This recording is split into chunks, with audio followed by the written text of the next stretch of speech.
My elder sister set her sights on a handsome young general, defying our parents' objections to become his mistress. To protect his legitimate heir, the general forced her to drink medicinal concoctions daily, rendering her childless for life. The young Marquis of Yolin, defying ancestral edicts, allowed me to bear only one child.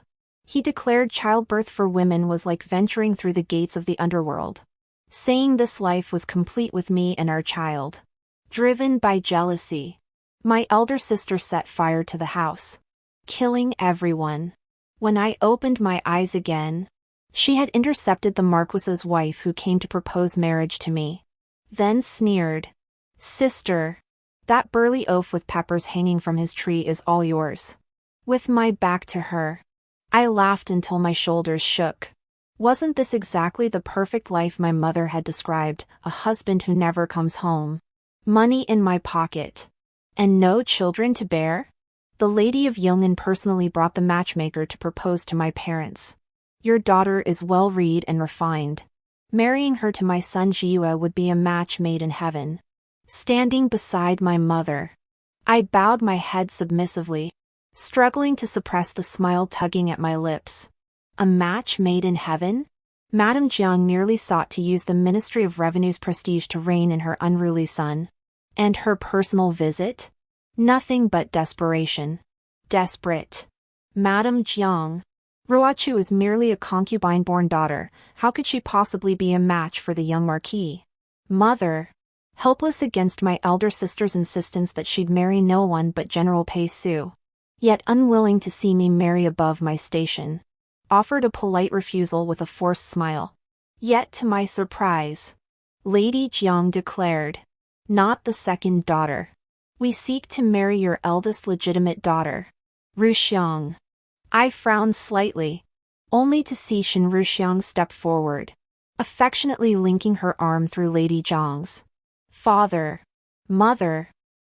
I happened to meet Lady Jiang earlier. We conversed most pleasantly. "The Jiang family is surely worthy of entrusting one's life to. Your daughter is willing to marry." Father and mother were overjoyed. The daughter who'd starved herself yesterday to become someone's second wife had suddenly changed her mind, and for a marriage of the highest caliber. Mother feigned anger, gently tapping Ruxiang's forehead in reproach. "How dare an unmarried girl speak such things? Off to your room now." After saying this, she remembered they'd already accepted the Pei family's betrothal gifts. She narrowed her eyes at me and said, "The general's residence isn't a bad place to go. Ruochu, you will marry there in your elder sister's stead." Pei Su was a young general perpetually at war. He had a 5-year-old legitimate son, but no one knew who the child's birth mother was. This meant that upon marriage, I would become a stepmother. I snorted coldly inwardly, yet bowed respectfully outwardly. I shall heed mother's wishes. As Shen Ruxiang strode past me with her head held high, she sneered, "Sister, that burly oaf with a tree-trunk neck is all yours.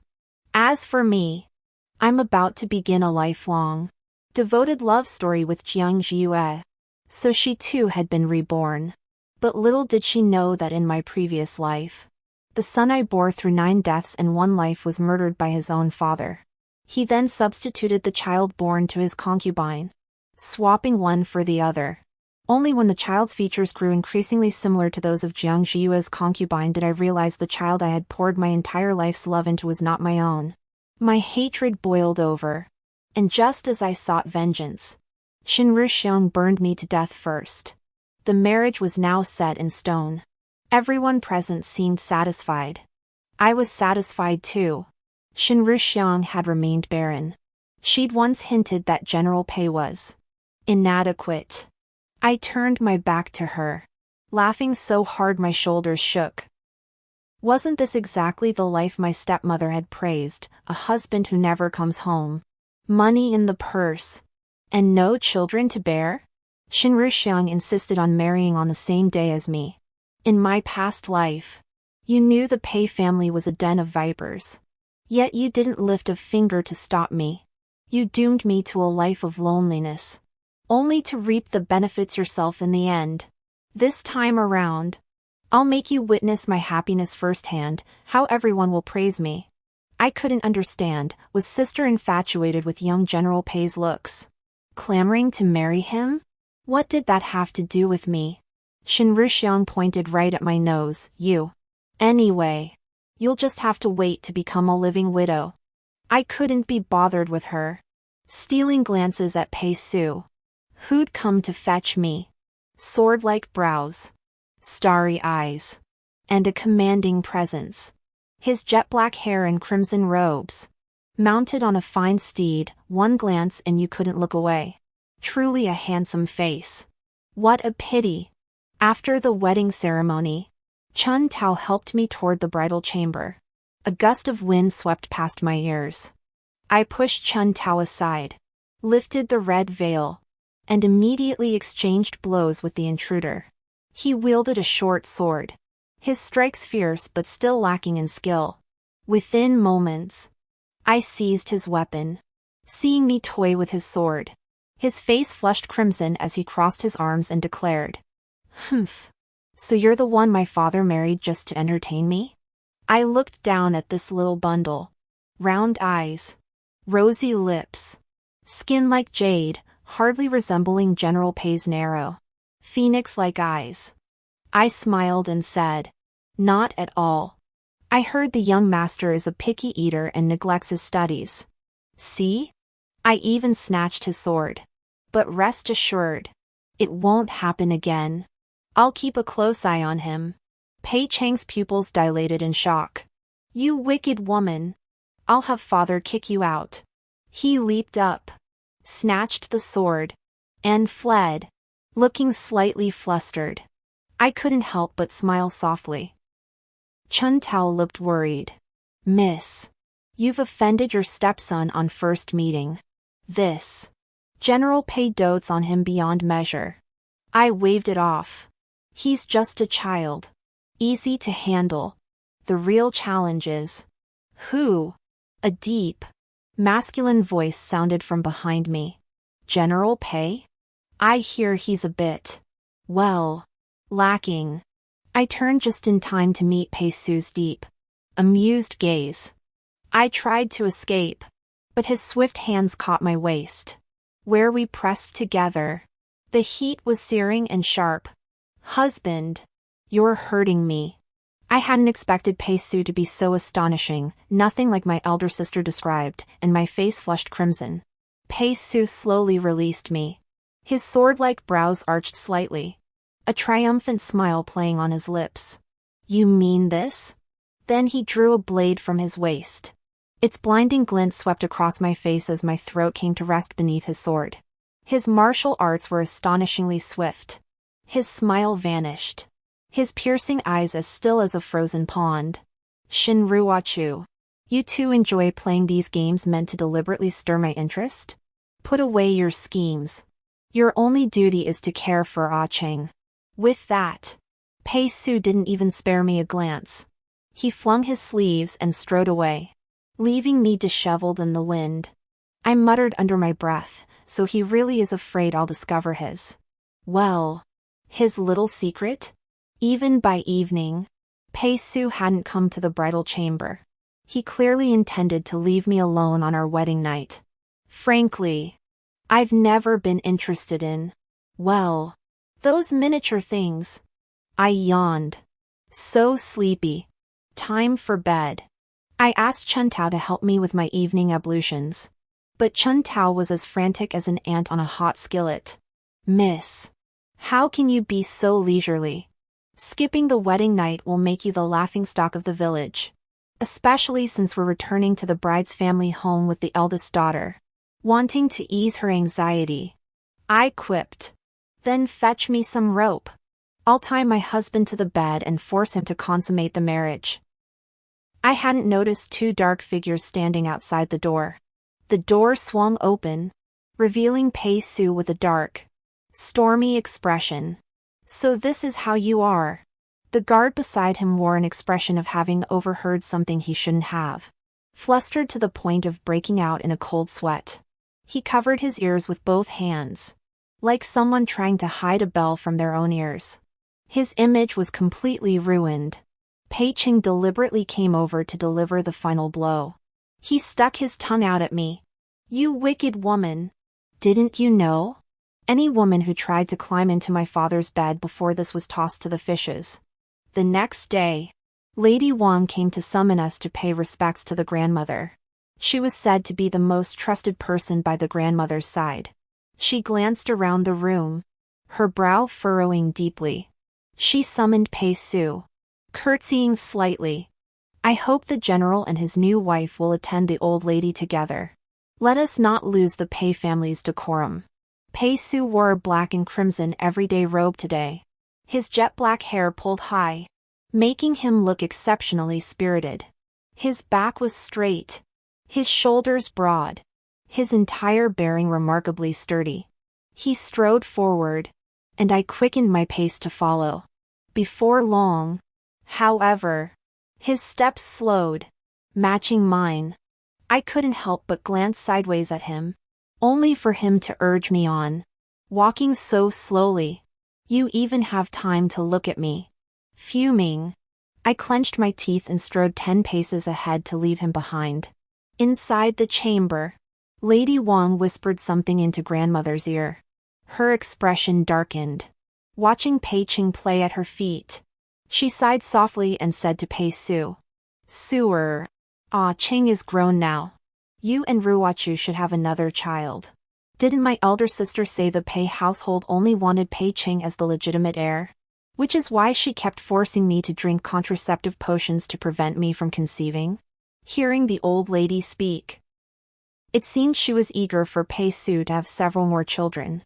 "Elder sister, how many more lies are you waiting to tell me?"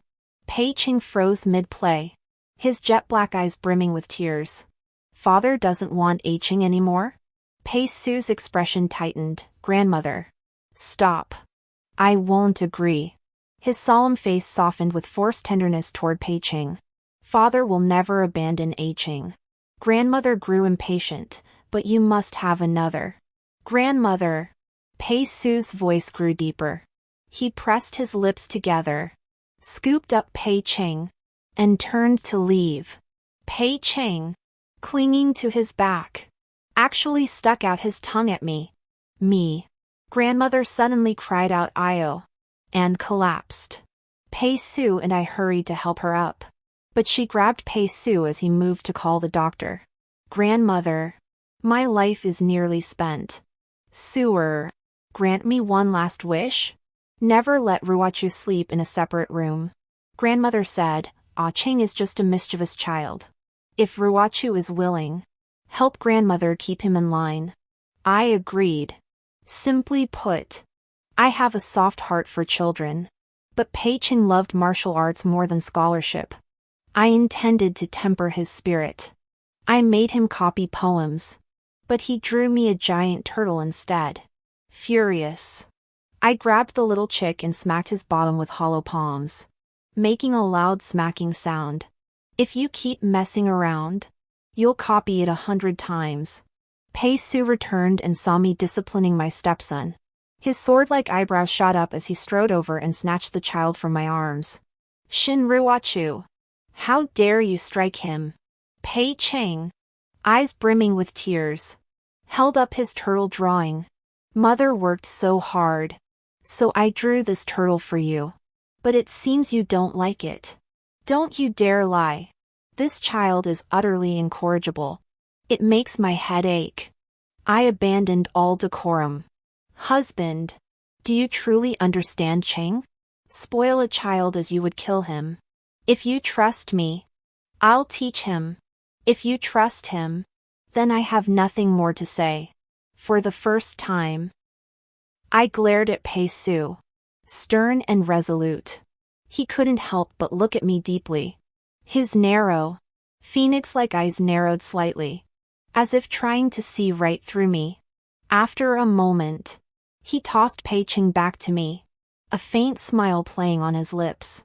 He murmured softly, "He hasn't changed." After Pei Su left, my racing heart still hadn't calmed. Heaven knows how much courage it took to stand up to him just now. Pei Ching tried to slip away, But I grabbed his collar. You're mine now. Not much. Start by writing it 100 times.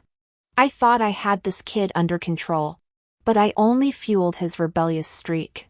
Little did I know what pranks awaited me. After making Pei Ching practice his calligraphy, I rubbed my aching waist and pushed open the door. A bucket of water poured down, drenching me to the bone, especially my eyes. Ah! Help! The mint water stung my eyes shut. A hand reached out to steady me, and I assumed it was Chun Tao. Quick! Help me to the bath. A servant had prepared a tub in the inner room.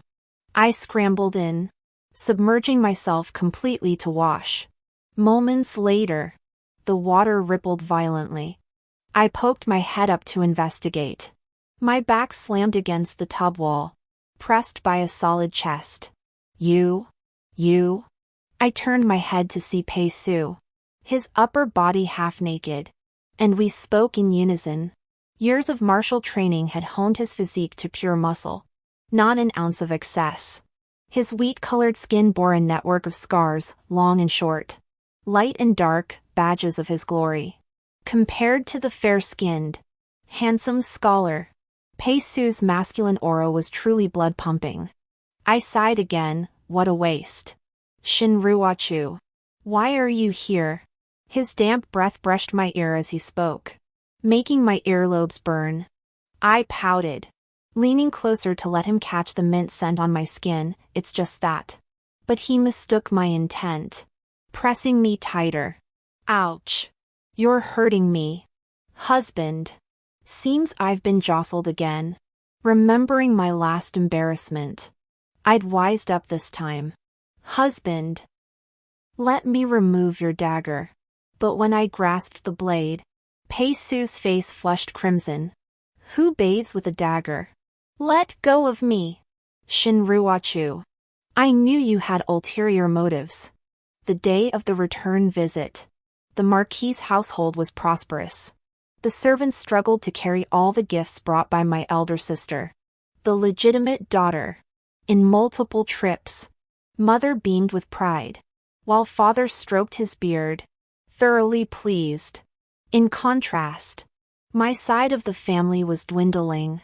My father-in-law, mother-in-law, and eldest brother had all perished on the battlefield, while Pei Su was a military commander perpetually at war. Thus, the Pei household had no subsidiary income, relying solely on the imperial stipend. Though not impoverished, our circumstances paled in comparison to the Marquis's estate. Mother didn't even glance at the gifts I brought, merely waving them away to be stored in the storeroom. Her disdain was written all over her face. Sister, judging by your appearance, you haven't even taken charge of the household affairs after 3 days of marriage. Have you? Though you're a second wife, you're still the primary consort. How could the Pei family treat you with such disregard? Unlike me, my mother-in-law and husband treat me exceptionally well, always prioritizing my needs. My elder sister made no effort to hide her sarcasm, yet her radiant expression clearly revealed how often she'd been nourished by spring rain. I nodded in agreement. Sister, you look so happy.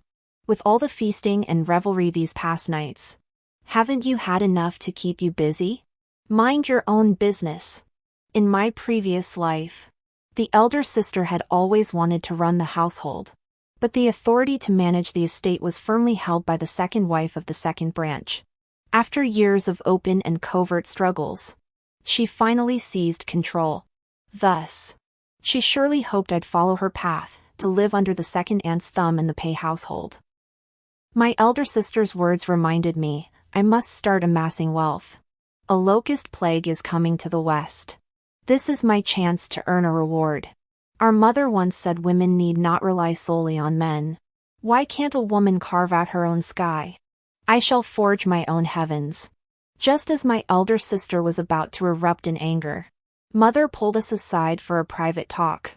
Now that you're married, she said, your foremost duty is bearing children for your husband's family, with offspring to secure your position, even if he takes several concubines. They won't threaten your standing. My elder sister lowered her head coyly. My husband and I are in perfect harmony. I expect we'll have good news soon. I couldn't help but curve my lips.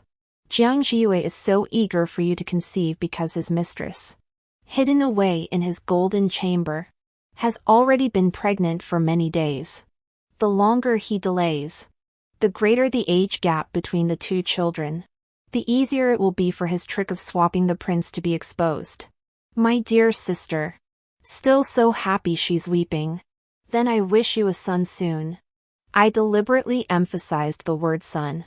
Perhaps seeing my calm demeanor, my elder sister's competitive spirit flared up again. She pointed at my dark circles. I hear about your husbands. Well, that aspect. Could it be you're living a life of celibacy? You look so haggard, probably tossing and turning in sorrow every night. She leaned closer to my ear and whispered, the child I longed for in my past life is finally coming. But you, little sister, will be just like me, deprived of Pei Su's affection, forced to raise his legitimate heir, growing old alone and forsaken. A woman's entire life wasted away in that cold, lifeless mansion of the Pei household. My elder sister's words struck a nerve, her eyes darkening with shadow. I shook my head. Does my elder sister believe a woman's worth lies solely in a husband's affection and children to rely on? Having lived through my previous life, I've come to a profound realization. Why should a woman confine herself to serving her husband and raising children? Only by pursuing what you truly desire can you live a life without regret. But she would never understand. On one point, my elder sister was right. Last night, I truly couldn't sleep. The bathtub incident left me too ashamed to face Pei Su. Yet grandmother had sent a wet nurse to guard the door, forcing us to share a bed and a single quilt. A faint, cool scent of mint lingered on Pei Su. It had rubbed off on me. The thought of how close we'd been, how fiercely heated, made sleep impossible. What a load of nonsense. My elder sister has deceived me again. Suddenly, a thought struck me. Could it be that my elder sister never, ever got close to Pei Su? Her resentment made her spout lies effortlessly, smearing Pei Su's reputation. Mother froze. General Pei seems so valiant, how could he be like that? I decided to provoke my elder sister. If I hadn't known you and my brother-in-law were busy consummating your marriage, I'd have thought you were hiding under my bed.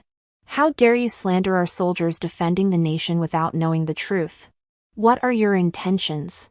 My voice grew louder, drawing the attention of those around us, including Pei Su, who was conversing with father. He strode over to me in a few strides. My elder sister hadn't expected me to broadcast this so loudly. She paled with fright. How can you make such a scene? It's utterly improper. I took the opportunity to link my arm through Pei Su's and whispered, Husband, you wouldn't want people to think you're inadequate, would you? Pei Su raised an eyebrow. Oh, are you suggesting I prove myself? I gritted my teeth and murmured, just keep quiet. To my elder sister, it looked like I was flirting with Pei Su. She clenched her fists in fury. I deliberately adopted a coy expression and said, My dear Pei trains so rigorously. His stamina is astonishing. I even told him I had to return to my parents' home today. Yet he still kept me up all night. Look at my dark circles. My elder sister lost control. Impossible. How could he possibly want to touch you? Xiang Jiang Jiwei approached, gently embracing my elder sister. What has you so enraged? Jean Meng has released new jewelry. Let's go pick out some lovely pieces later. Wouldn't that cheer you up? My elder sister puffed up like a proud peacock once more. But I couldn't help but snort derisively. Golden Pavilion, the shop Jiang Jiwei opened for his concubine. Does he truly fear neither of them will start a fight? Hearing the sound, Jiang Jiwei lifted his gaze to me. Sister and brother-in-law, you two are truly devoted. His eyes fell on the hand I held with Pei Su. For some reason, it made me feel uneasy. Afterward, we returned to the Pei residence. I began to tidy my clothes. Pei Su laughed at my unnecessary effort. If I could sleep in separate rooms, I'd have left long ago. I shoved my bundle into his hands. With so many duties at the training camp, my lord shouldn't linger here. I'll tell grandmother you've already set off for the camp overnight. Pei Su? He flung the bundle onto the table. You're trying to kick me out? I nodded. Must we both stay awake like hawks every night until dawn?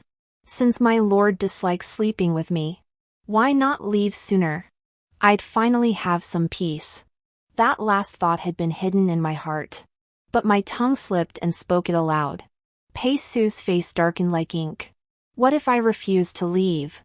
As we shoved the bundle back and forth, my foot slipped and I stumbled backward. Pei Su's eyes darted, his strong palm catching my waist as we both tumbled onto the bed. His lips pressed against mine. He sprang upright, his face flushed. Clearly, he wasn't leaving. To ease the awkwardness, I said, "Then let's sleep." This time, Pei Su flushed bright red from his ears all the way down to his neck. As if sulking, or perhaps seeking revenge, he snapped, "Sleep then. Sleep." He actually kissed my lips, not the light touch of before. It was a passionate, forceful entanglement. I'm not. I tried to defend myself during a breathless pause. It really was just that. But he gave me no chance. Insatiable, swallowing every word back into my mouth. Ouch! A thud came from beneath the bed, followed by a muffled groan. Pei Su and I locked eyes. I hurriedly adjusted my clothes while he rushed to grab whoever it was. Could it really be my elder sister hiding under the bed eavesdropping? Pei Su's face darkened as he hauled out the eavesdropper. Pei Cheng, who clutched his bruised head. You guys suddenly went quiet, so I wanted to peek out. Ended up bumping my head on the wood. What were you doing in father's room? Pei Su pressed his temples wearily. I wanted to sleep with father. With that, he plopped right down in the center of the bed. Night fell. Candlelight dim. I sat with my back to them, fanning my flushed cheeks. After falling asleep, Pei Cheng kicked wildly. I had no choice but to curl deeper into the bed. Suddenly, warmth enveloped my back. Pei Su had shielded me. I'll switch places with him. Sleep soundly. My face felt even hotter. Today, Pei Cheng's studies were particularly sloppy. Even his beloved swordsmanship was half-hearted. I scolded him a few times, but he shouted back, "I'm the legitimate son of this household. This estate will be mine someday anyway. Why should I study so hard? I'm going to play. If you dare hit me, I'll tell great-grandmother." I snapped, "True. You are the legitimate heir. But everything should go to the capable. If you show no ambition, why shouldn't someone else take your place?" I knew second grandma was right. You want to have a little brother with father to replace me. My eyes darkened. So it was second aunt from the second branch pulling the strings. She must resent grandmother entrusting me with household management, fomenting discontent to incite Pei Cheng to constantly defy me. After my return visit, grandmother assigned me to oversee the household. She said, "I'm entrusting Sewer, Chenger, and the entire Pei household to you. Ruachu. I believe you can handle it." After taking over, I discovered the ledgers were in utter disarray. Second aunt had been lining her own pockets, even skimming the servants' wages for herself. Now that her profits dwindled, she took her frustration out on me. The immediate priority was to placate the child. So I said, "I won't bear your father's child. He's just a brute. I can't stand him enough as it is." Bear Pei Su's child? I shook my head. How could that ever happen? Really? Pei Cheng blinked. Seeing me nod, he leapt up excitedly. "Father, Did you hear that? This woman can't stand you. And you still sleep holding her. Didn't even notice when Chung fell on the floor. Humph.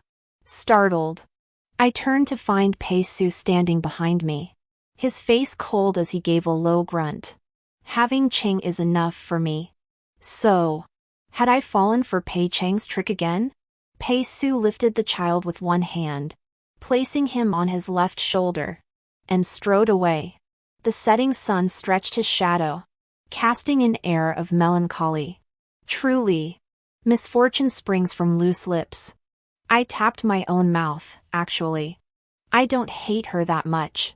At supper, the second branch's people barged in. Glancing at our meal, they shouted, "You eat so well. Yet serve us mere greens and tofu. I'd like to ask our master, what do you think you're doing?" Second uncle slammed his fist on the table, sending bowls and chopsticks clattering with a sharp clatter. Grandmother, seated at the head, frowned and snapped. Pei Li, speak calmly. As an elder, you show no restraint. Second aunt stepped forward, wailing, "Mother, this Shen family's young mistress has gone too far. Ever since she took charge, my household has been starving and freezing. She clearly looks down on us." I rose to my feet, a cold smile on my lips.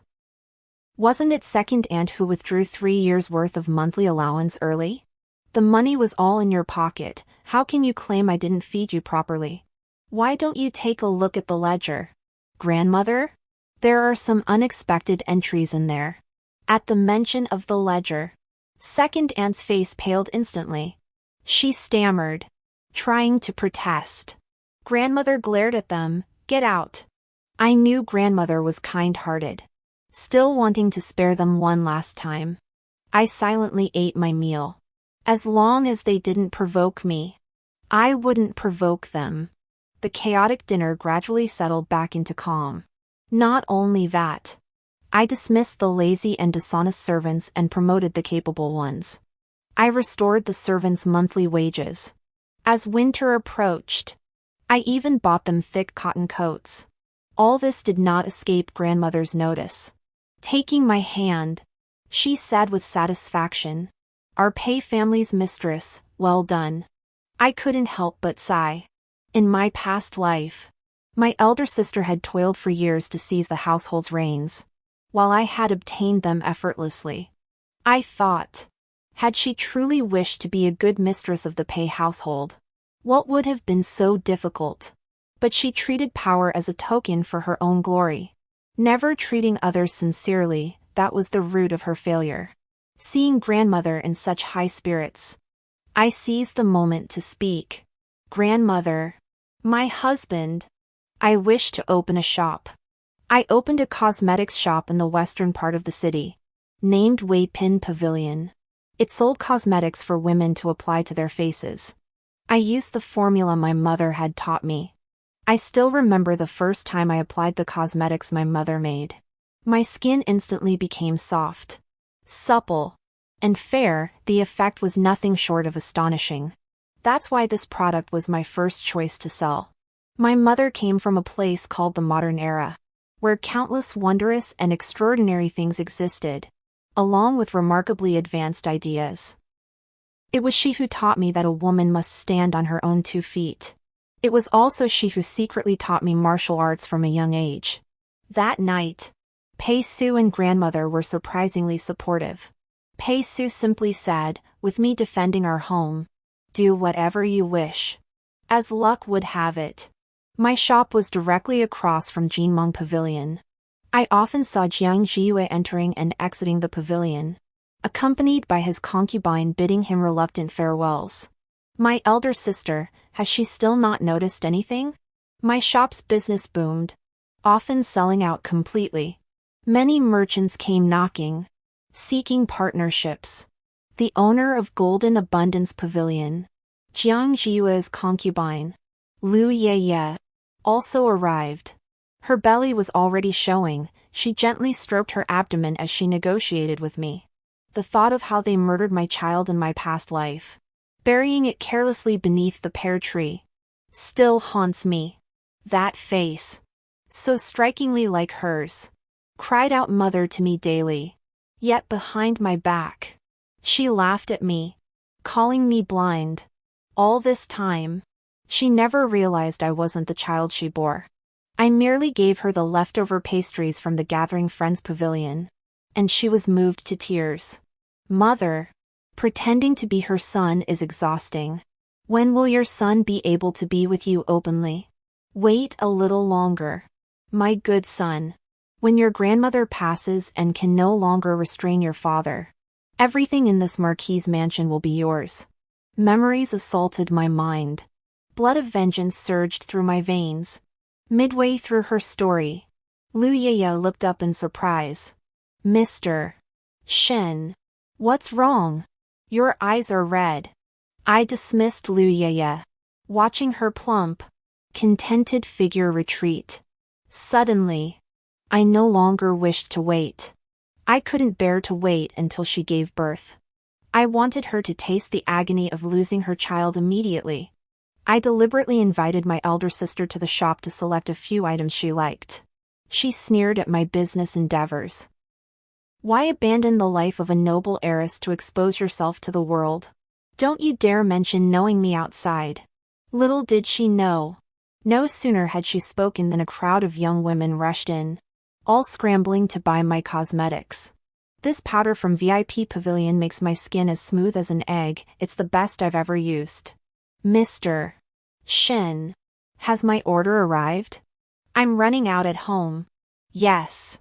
Yes. Mine too. Only then did my elder sister realize that what she scorned was what others fought tooth and nail to obtain. Her voice dripping with envy, she remarked, Sis, I never imagined your business would be so successful. I curved my lips. How could I compare to your luck? Sister? I often see your husband lingering at the Golden Foal Pavilion across the street. Even with her bulging belly, Madame Lu personally sees him off. She must be carefully selecting gifts for you. Sure enough, the eldest sister's expression changed instantly. She nervously gripped my sleeve. Is that true? After confirming it again, she hurriedly left. Of course she wouldn't confront them in front of me. Someone so image-conscious would definitely send trusted confidants to investigate. Before she left, I deliberately revealed Lu Yaya's residence. But I never received the good news of her tearing Lu Yaya to shreds. Instead, she stormed to my doorstep, furious, accompanied by several attendants. After smashing my shop, she pointed an accusing finger at me and screamed, You worthless bitch. I knew you had ulterior motives. I had people investigate for a month and never saw a trace of Jianglang. That shabby place was deserted. You made me suspicious of Jianglang, and he's been cold toward me lately. This is all your fault. I frowned. This didn't add up. I had confirmed the location of that secret hideaway, but Jiang Jiue had already moved the person away. Very strange. Could it be that my elder sister had alerted the snake? I don't know if my elder sister is too stupid or if Jiang Jiue is too skilled at acting. For now, this child has escaped unscathed. But it doesn't matter. Once Jiang Jiue substitutes the child, things will get even more exciting.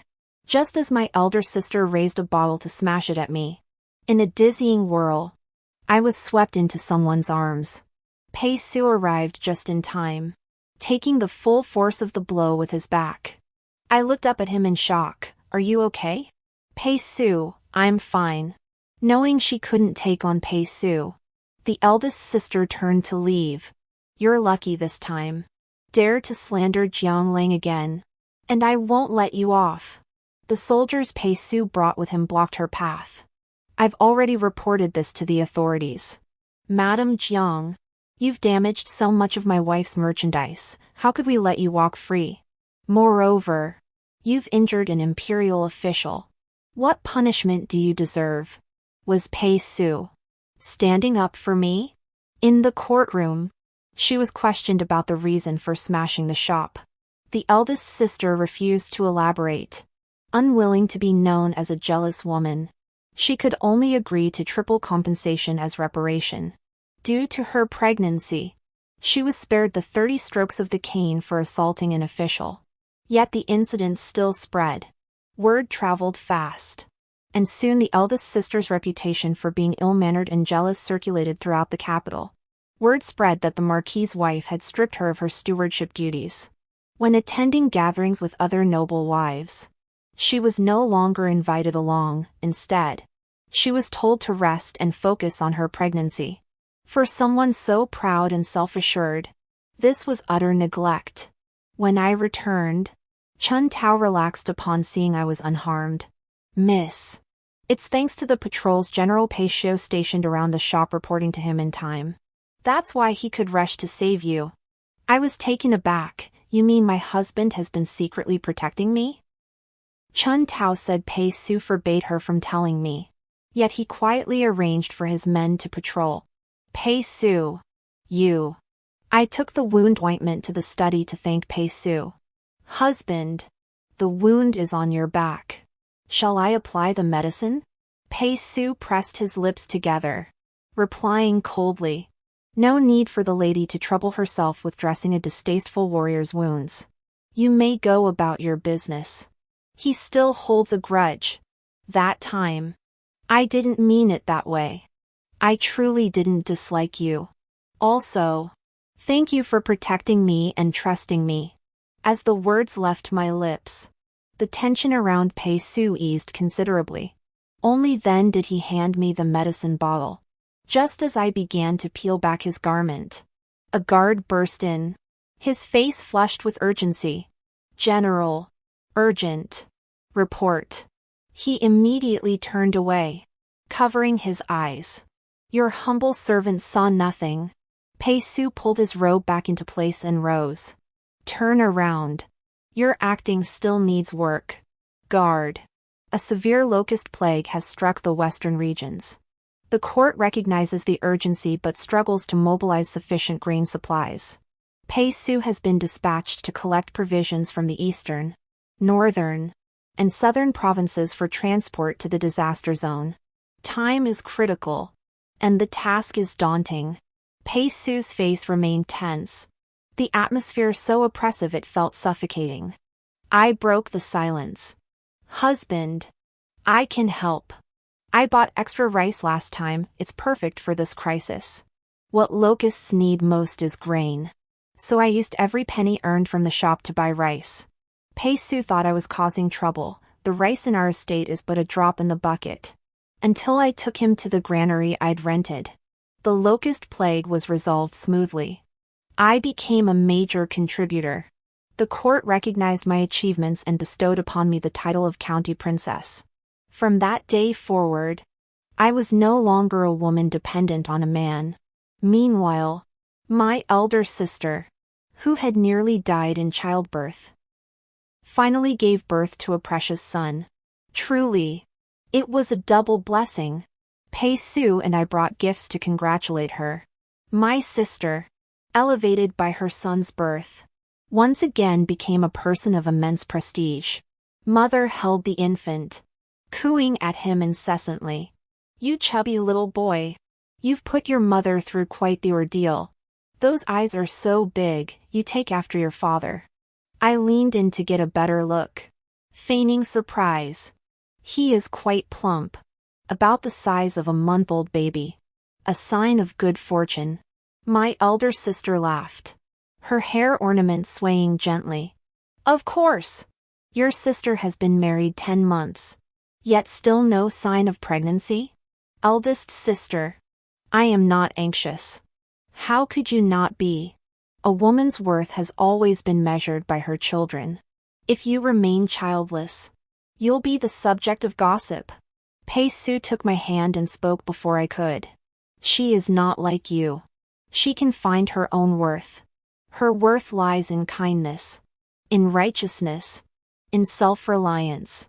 Do you possess any of that? Children raised by such a narrow-minded person can only turn out this way. Madam, we should minimize our dealings with them henceforth. With that, he led me away. Behind us, My elder sister's hysterical screams echoed. This lifetime, I will live far more splendidly than you. My son was born into wealth and honor, he will achieve great things in the future. His prospects boundless. What do you have? You'll cling to your county princess title and live out your days as a nun. Once in the carriage, I asked the driver to wait. Husband, there's still a good show to watch. Let's wait a little longer. Thick smoke billowed from the rear courtyard of the Marquis's residence. When the crowd rushed over, they found the pear tree in the courtyard ablaze, already extinguished by the servants. Just as they were about to leave, a black dog began digging at the soil. Soon, an infant corpse was unearthed. The dead baby was tossed before my elder sister. Whispers spread among the onlookers. How could there be a dead child in the Marquis's courtyard? Judging by its size, it must have been born only recently. What a terrible sin! How could such a tiny child be buried here? This is the Marquis's residence, who would dare? Realizing his slip, the man quickly clamped his mouth shut. Jiang Jiue, who had rushed over, was pale as death. He hastily covered his elder sister's eyes. My lady, do not look upon such gory things. I shall take you away at once. But the eldest sister shook off his hand, eyes wide with fury. Husband, what on earth is going on? Jiang Jiue looked frantic. How should I know? Just then, Lu Yeye burst in, snatching the child from her mother's arms. Is my child hurt? The eldest sister stared in disbelief. What did you say? Your child. Then that body on the ground. The eldest sister went mad. Chun Tao reported from outside the carriage. Miss, I did as you instructed. I told Lu Yeye the Marquis's mansion caught fire, nearly burning the young heir to death. Lu Yeye went mad and rushed inside. I nodded, withdrawing my gaze. The Marquis's mansion, the more chaos, the better. What a satisfying feeling. Forgetting someone else was in the carriage. I touched my nose. Does my lord think I'm too ruthless? Peishu chuckled softly, a nest of snakes and rats. My lady is merely doing heaven's work. Though, I dare not offend you lightly in the future. The eldest sister went mad, stabbing Lu Yeye and the child to death with a golden hairpin. The irony is, that very gold hairpin was bought by Jiang Jiue from Lu Yeye's shop as a gift for my elder sister. She was arrested on the spot and imprisoned, awaiting sentencing.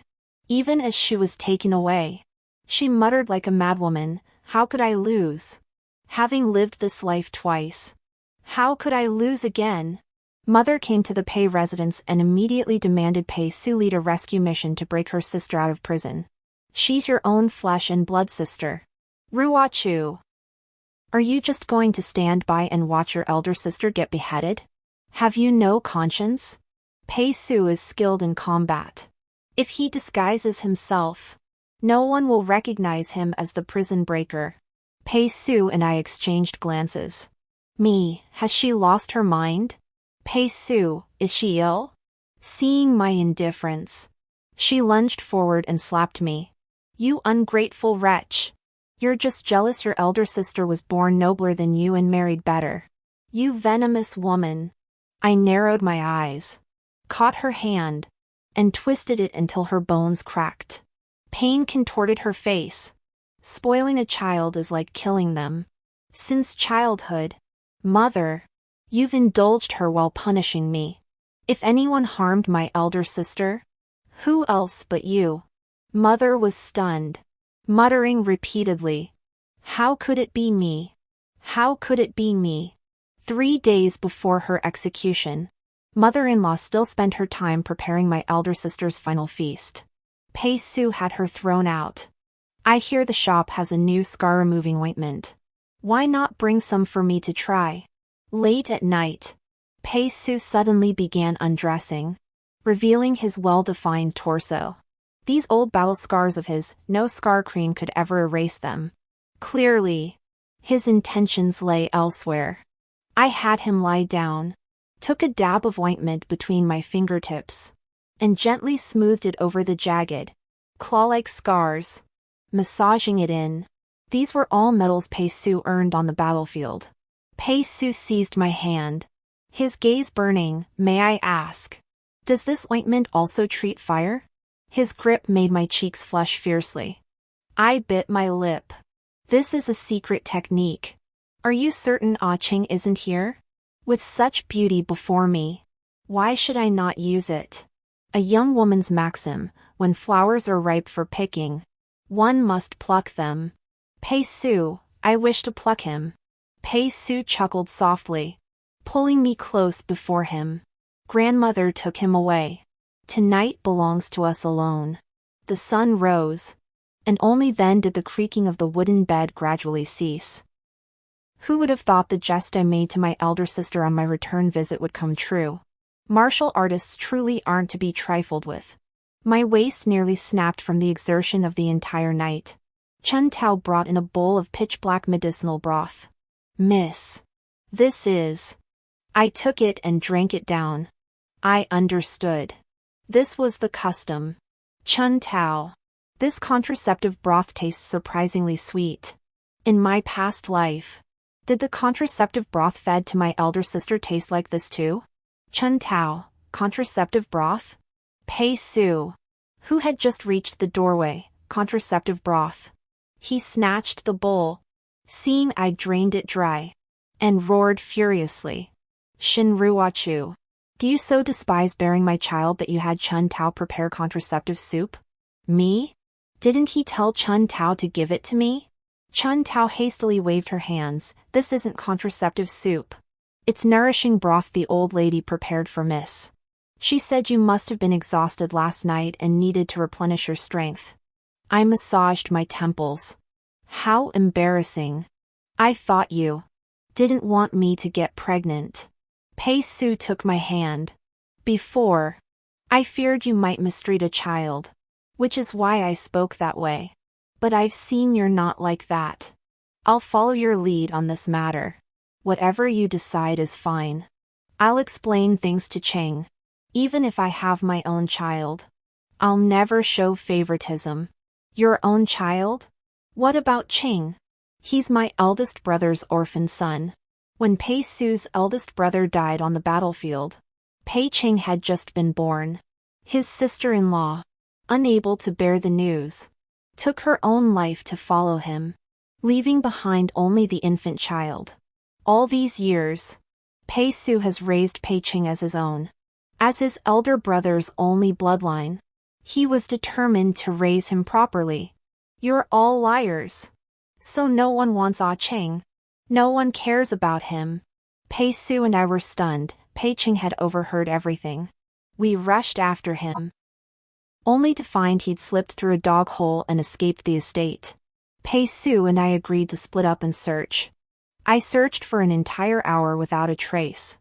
I was frantic, like an ant on a hot pan. Suddenly, a beggar thrust a note into my hand. Someone told me to tell you, the person you seek is here. He insists only you may come. Without a second thought, I raced straight there. It was a dilapidated temple. The moment I entered, I saw Pei Ching bound to a wooden pillar with hemp rope, a rag stuffed in his mouth. His tear-streaked face whimpered. Don't be afraid. Ching. Seeing me, Pei Chang's eyes lit up. I scanned the empty room. Wary. I shouted. Who are you? What do you want? From behind the Buddha statue, a man emerged. It was Jiang Jiyue. My lady. It's been a long time. This lifetime of yours has truly made me look at you with new respect. He approached me with a cold smile. Jiang Jiyue had reincarnated too? Realizing how dangerous he was, I tried to strike, but my body wouldn't obey. He'd used a sleeping potion. Don't waste your effort. I know you're skilled in martial arts. I came prepared. Jiang Jiyue swept my limp body into his embrace, his fingers playing with my dark hair. You cost me Ye and my son. Tell me, how should I punish you? I spat. When you and Liu Yeye planned to switch places. Why didn't you consider you deserved it? I'm merely avenging the child I lost in my past life. Jiang Zhiyue's shadowed eyes narrowed. My mother forced you upon me to tear apart Yeye and me. Bu Ruochu. But later, I realized I truly fell for you. He took my finger and sucked greedily. Do you know what I felt when I saw you intimate with that brute? I wanted to chop his fingers off. One by one. Sick. Truly sick. He disgusts me to the core. When he tried to go further, I drew a dagger from my sleeve and slashed his face. The dull blade only left a shallow scratch. He grew even more excited. He snatched the dagger from my hand and pressed it against Pei Chang's throat. Shin Ruochu. Now it's your turn to please me obediently. Otherwise, I'll. Suddenly, the dagger in his hand was kicked away. His entire body flew 2 meters back, crashing into the Buddha statue before bouncing back toward us. Pei Su, brimming with fury, pinned him underfoot. You dare touch my man? You're asking for death. Husband? In that moment, my heart finally relaxed. Pei Su always gave me such profound security. He broke Jiang Zhiyue's arms and legs. The room echoed with his heart-wrenching screams of agony. After securing me to safety, he untied Pei Chang. The rescued boy threw himself into my arms. Mother, it was my fault. Ah, Cheng was naughty. I'll never run off again. My body froze. Then I stroked his head. It wasn't your fault. Ah, Cheng. That villain had planned this all along. Pei Su hoisted me onto his shoulders, with Pei Cheng following behind. As we exited the temple gate, he drew the long sword from his waist. A cold gleam flashed before my eyes. The blade struck with precise, steady accuracy straight into Jiang Zhiyue's mouth, nailing him forever within this desolate, abandoned temple. Side story. I never imagined the woman I would marry would be her. That day, I was strolling the streets with Ah Cheng. While buying him a sugar figurine, he accidentally got separated from me. When I found him, he was about to be knocked down by a carriage. Fortunately, a veiled woman risked her own safety to shield Ah Cheng. She picked up the frightened, crying child. Don't wander off like that again. The roads are dangerous. When the wind lifted her veil, I saw her face. Shinruachu. Madame's VIP pavilion business boomed. Branches opened in the east, south, and north of the city. Madame wasn't just a county princess, she became the wealthiest woman in the land, possessing fortunes beyond measure. She was delighted. But I was not. Buried in affairs. Madame hadn't tended to my wounds in ages. Tonight, I bathed myself clean, wrapped myself in the quilt, and waited for the lady to come and tend to me herself. Unexpectedly, it wasn't the lady who came. Instead, another fuzzy little head poked its way in. Father, move over a bit. Tonight, Ah Cheng wants to snuggle with mother. The end.